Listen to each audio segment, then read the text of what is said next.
तो दोस्तों आज मेरे संग एक ऐसे कैंडिडेट हैं जो हमेशा मेरे को मुस्कुराते हुए ही मिले।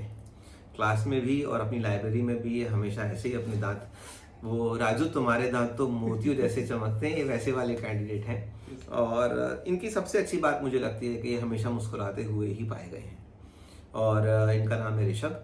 इन्होंने अपना 10वीं और 12वीं की परीक्षा सीबीएसई बोर्ड से करी है। तो इन्होंने अपना ग्रेजुएशन कंप्यूटर साइंस, स्टैटिस्टिक्स और मैथमेटिक्स से करा है। 2023 के पास आउट हैं। और उसके बाद इन्होंने अपनी जर्नी जो है बैंकिंग की प्रिपरेशन की तरफ आगे बढ़ाई।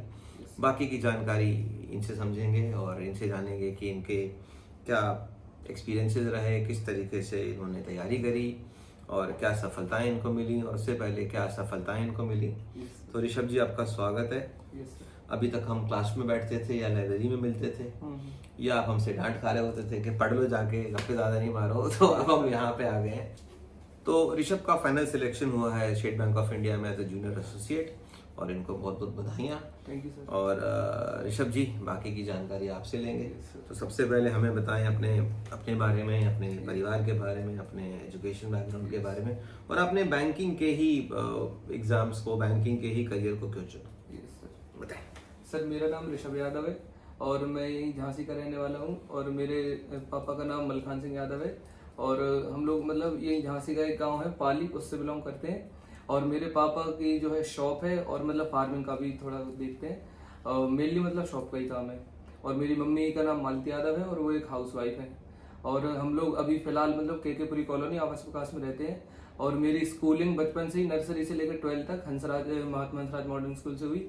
और उसके बाद मैंने ग्रेजुएशन के लिए फिर ये अपना बीयू चुना, मतलब बुंदेलखंड यूनिवर्सिटी।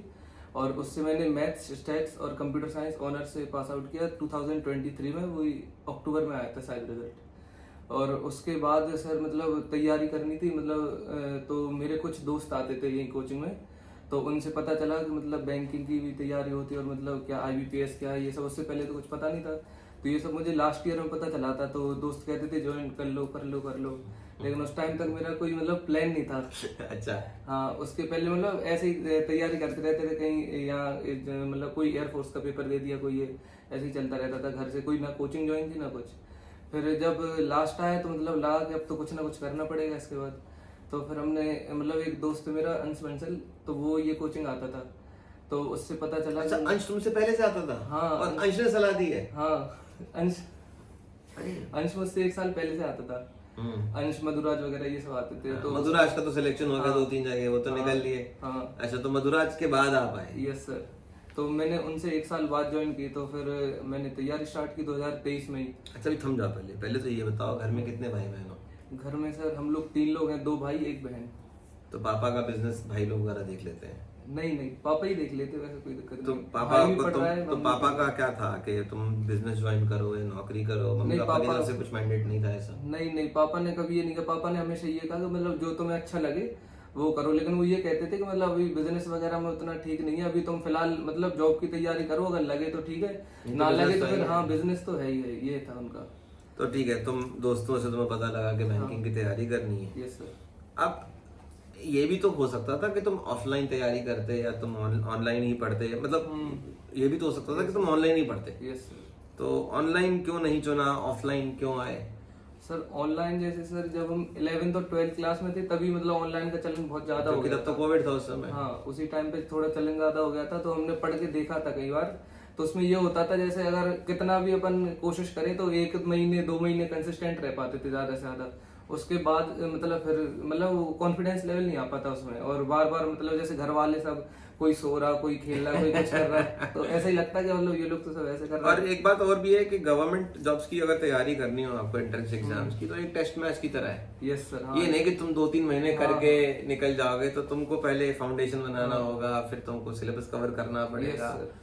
फिर तुमको लग के प्रैक्टिस करनी पड़ेगी, फिर डाउट्स आएंगे, तो अलग अलग स्टेजेस की तैयारी है। Yes sir. तो टेस्ट मैच में तो फिर आपको कंसिस्टेंट होना ही पड़ेगा। तो तुम यहाँ आ गए, दोस्त ने बोला कि यहाँ आ जाओ, फिर तुम्हारा यहाँ पे एक्सपीरियंस क्या रहा, कैसे आपका पढ़ाई हुआ, क्या रहा? सर तो हमने यहाँ पे ज्वाइन कर लिया था 2023 में अप्रैल के लगभग। तो उसके बाद फिर क्या हुआ कि मतलब धीरे धीरे मतलब उस टाइम पे ग्रेजुएशन का लास्ट ईयर था, मतलब पूरी नहीं हुई थी, तो इस हिसाब से ज्वाइन कर ली थी कि अभी थोड़ा देखेंगे, मतलब बेसिक्स वगैरह क्लियर होंगे, समझेंगे कैसे तैयारी करनी होती है। 6 महीने हो गए, तो 6 महीने के बाद मतलब ग्रेजुएशन भी कंप्लीट हो गई। फिर लगा कि थोड़ा ठीक से तैयारी करनी चाहिए, तो सर फिर हमने जो है लाइब्रेरी ज्वाइन की, और मतलब 2-3 बार उससे पहले मतलब कोर्स पूरा हो ही चुका था, तो बेसिक्स क्लियर हो गए थे लगभग।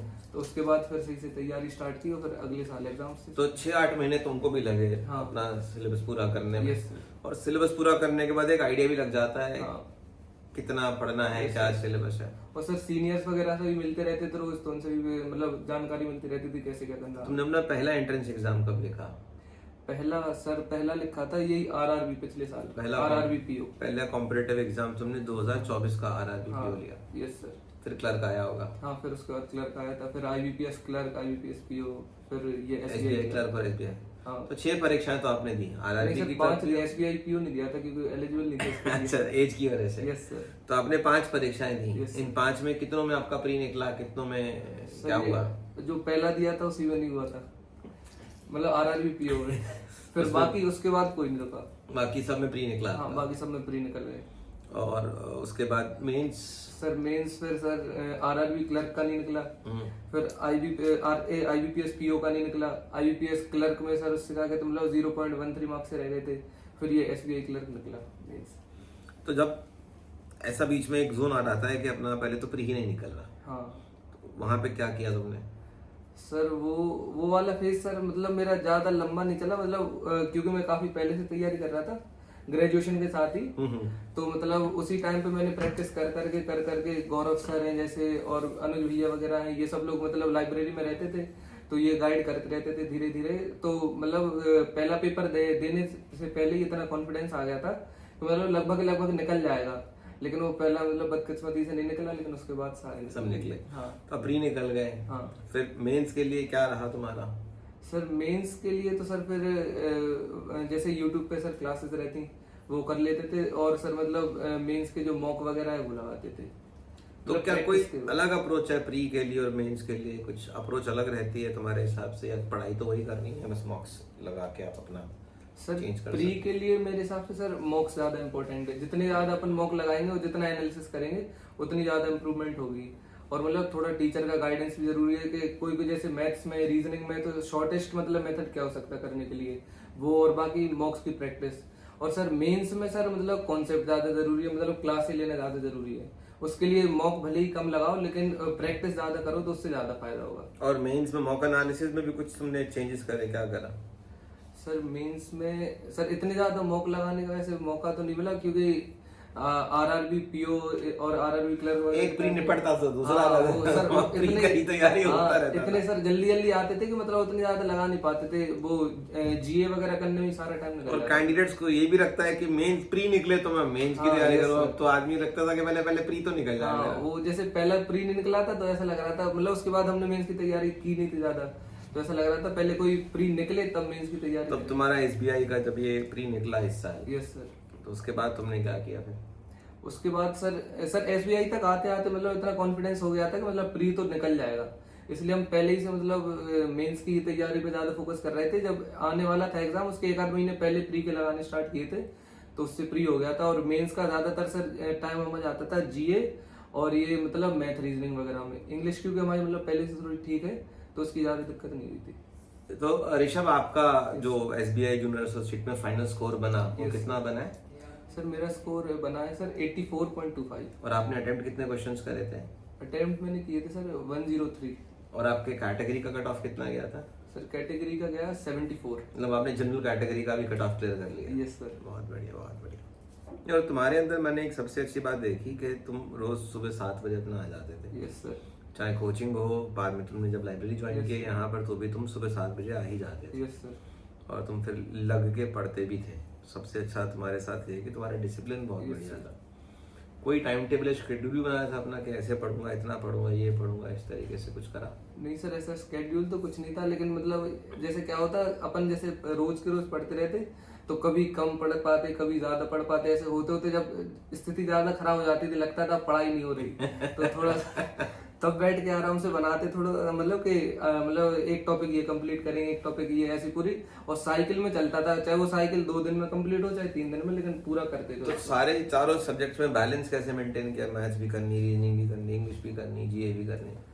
सर ये हम ऐसे करते थे जैसे किसी की भी एक क्लास उठा ली, मेंस की बता रहे, तो मेंस की एक क्लास उठा ली तो वो तीनों की जैसे एक एक क्लासेस पूरी कर लेते थे। पहले एक इंग्लिश की पूरी की, एक मैथ्स की पूरी की, एक रीजनिंग की पूरी की, फिर जीए किया, फिर एक बार हो गया तो फिर दोबारा यही रिपीट किया, और जिसमें अगर कोई ज्यादा दिक्कत आ रही तो उसकी दो क्लासेस कर ली, ऐसे होता था। ठीक है, तो सारा ये निकल के आया कि इन्होंने अपनी पहले ऑफलाइन क्लास करी, सिलेबस समझा, कंसेप्ट स्ट्रॉन्ग करे, एक बेस बिल्ड करा, उसके बाद अपना ये सेल्फ मोड पे आ गई, क्योंकि इनको पता लग गया कितना पढ़ना है, क्या पढ़ना है, कहाँ। कई बच्चे ऋषभ ये करते हैं कि शुरुआत ही ऑनलाइन से करते हैं, यस जबकि उनके शहर में ऑफलाइन पढ़ने की सुविधा है। यस।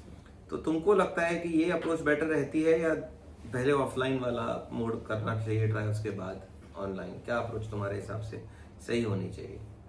सर मुझे ऐसा लगता है कि मतलब लगभग 95% बच्चे जो रहते वो खुद से बहुत ही ऐसा मतलब मुश्किल है कि डिसिप्लिन में रहना, मतलब घर पे और ऑनलाइन पढ़ते हुए सब कुछ। तो ज्यादातर मैं यही प्रेफर करूंगा कि पहले जैसे एक बार ऑफलाइन ज्वाइन करना ही चाहिए, क्योंकि आपको मतलब सामने से मेंटरशिप मिलती है, सामने सबको जो भी आपकी प्रॉब्लम है आप मतलब लाइव सॉल्व कर सकते हो, किसी से भी पूछ सकते हो, वो उसका एक अलग फर्क पड़ता है। और ऑनलाइन में आप कुछ भी मतलब जैसे पूछ नहीं सकते और कोई आपको देखने के लिए नहीं रहेगा आप क्या कर रहे हो। जैसे हम लाइब्रेरी यहाँ पे आप कितना डांटते रहते थे सब कुछ करते रहते थे, लेकिन हमने कभी इसीलिए नहीं छोड़ी क्योंकि मतलब अगर आप नहीं डांटोगे तो फिर इम्प्रूवमेंट कैसा है। क्योंकि यार देखो, एक मुद्दा ये भी है ना कि मैं डांट रहा हूँ तो मैं अधिकार से डांट रहा हूँ, क्योंकि मुझे लग रहा है कि तुम अपने लक्ष्य के एकदम पास में हो। Yes sir. और मेरे को लगता है कि एग्जाम पास में है, जो भी है कि डिसिप्लिन से ना भटके हम। Yes sir. तो कई बार वो रीजन होता है, हाँ क्योंकि कई बार क्या होता है कि हम कैरेट अवे हो जाते हैं, और ऑनलाइन में तो बड़ा सरल है। हाँ। तो अब जो तुम्हारे जूनियर्स अब ज्वाइन करेंगे तुम्हारे पीछे, उनके लिए तुम्हारी क्या सलाह है कि मतलब कैसे उनको तैयारी करनी चाहिए, कितना टाइम फ्रेम रखना चाहिए? अच्छा, एक बात और बताओ, यस सर। आपके साथ साथ बहुत सारे ऐसे और भी कैंडिडेट्स हैं जिनका सिलेक्शन नहीं हुआ, यस उनके भी प्री निकल रहे हैं, बस उनके मेंस कभी 2 नंबर 4 नंबर 5 नंबर से रह जाते हैं। यस। तो क्या तुमको लगता है ऐसे बच्चों को तैयारी बंद कर देनी चाहिए, या नो सर, करनी ऐसे चाहिए? मैं सर इससे इस एग्जाम से पहले मैं भी ऐसे कैंडिडेट्स की मतलब उसमें था लाइन में, लेकिन अगर जैसे बंद कर देता मैं तो कुछ होता ही नहीं इसके बाद। और सर सबसे बड़ी इसके लिए इंस्पिरेशन हमारे यहाँ सर जैसे सेठ सर है, हाँ अनुज भैया है, आयुष भैया ही है। हाँ। तो सर मतलब इनको देखते रहते थे, गौरव सर है, तो मतलब कभी ऐसा नहीं लगा कि होगा नहीं, मतलब ऐसा लगता था कि हो जाएगा। मतलब ये सबके पार्ट ऑफ लाइफ, मतलब सबके साथ होता है, पहली बार में बहुत ही कम है किसी का हो जाए। ये लगे रहो 2-4 बार, मतलब 2-4 एग्जाम के बाद हो जाएगा ये। तो मतलब हथियार नहीं डालने चाहिए, हाँ, हथियार हिम्मत कभी नहीं नहीं हारनी डालने चाहिए। कुछ Yes, ना sir. कुछ धीरे धीरे। हाँ। किन बच्चों के लिए ये जॉब है ही नहीं, मतलब उल्टा पूछते हैं कि कई बच्चे जो हैं देखा दाखी में या पीयर प्रेशर में या Yes, sir. परिवार के कहने पे तैयारी तो शुरू कर देते Yes, हैं, sir. बट एक्चुअली में उनके लिए ये है नहीं। तो किस तरीके के स्टूडेंट्स हैं, किस तरीके के कैंडिडेट्स हैं जो इस तरीके के एग्जाम से दूर रहे हैं? मैं उल्टी बात कह रहा हूँ Yes, कि एक कोचिंग इंस्टीट्यूट का हम्म। ओनर होते हुए मैं उल्टी बात कह रहा हूँ, Yes, क्योंकि sir. मैं ये नहीं चाहता कि कोई गलत ड्रीम या गलत Yes, sir. ऑब्जेक्टिव चेज करे। तो किस तरीके के कैंडिडेट्स के लिए ये जर्नी बनी ही नहीं है, आपका क्या मानना है?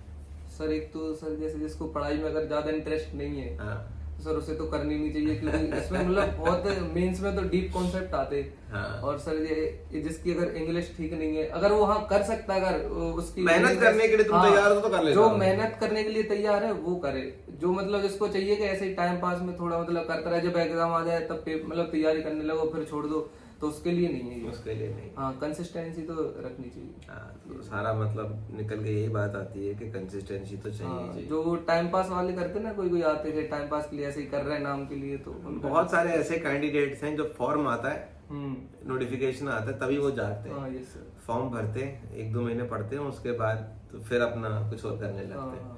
तो उनके लिए तो ये ऐसे ही मतलब मेरे साथ भी कई लोग हैं, लेकिन उनका कभी मतलब लेवल ऊपर नहीं हो पाता। हाँ। वो जिस लेवल पे उसी लेवल पे रह जाते हो, कभी कभी नीचे ही रह जाता उनका, तो वही दिक्कत है उनके साथ। चलिए बहुत अच्छा, और आपको बहुत बहुत शुभकामनाएं।